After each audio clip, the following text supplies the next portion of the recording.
oras po sa lahat. Kanina mayroong project sa ating kabiboy. Baka ang pindan na yan, baka hindi yan baon na walang mata, no? Kasi yan po ay kinuha po ito, no, sa gitna po ng baon na walang mata.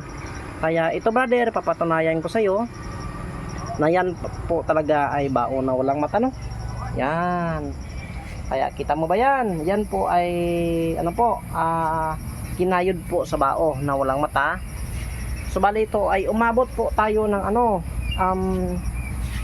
82 po na piraso na gawa po sa bao na walang mata. Yan ang kanyang muka at ito ang kanyang likod, no? 82 po na piraso ito lahat, no? Meron pa doon sa loob. Kaya pagdating dyan, kung hindi yan bao na walang mata, anin ko man ito.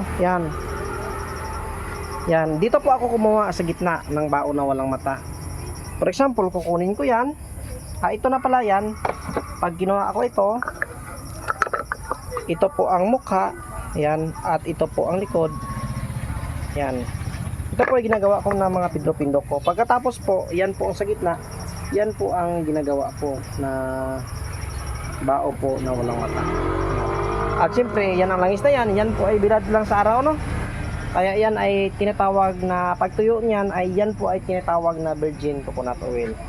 Kaya ulit, ang ating pong gamit ay legit po ito, ha. Ang ating pong gamit ay liglig siksik sarap. At siyempre, nako, napakaswerte po yan sa negosyo at saka sa pumuhay. Yan. Kaya ang ating pong gamit ay unti-unti ko na itong pinauubos, no. Yan. Tingnan nyo, buhay na buhay po si Papa Jesus, ha. Cross na yan. Ito po ay Holy Trinity, bagakay na walang butas at bao na walang mata. Kaya sa interesado pa rin mag-order, pwede kayo magpasa sa akin, screenshot nyo, ipasa nyo sa akin para malaman ko ang inyong tinatanong at malaman natin yan kung magkano, no.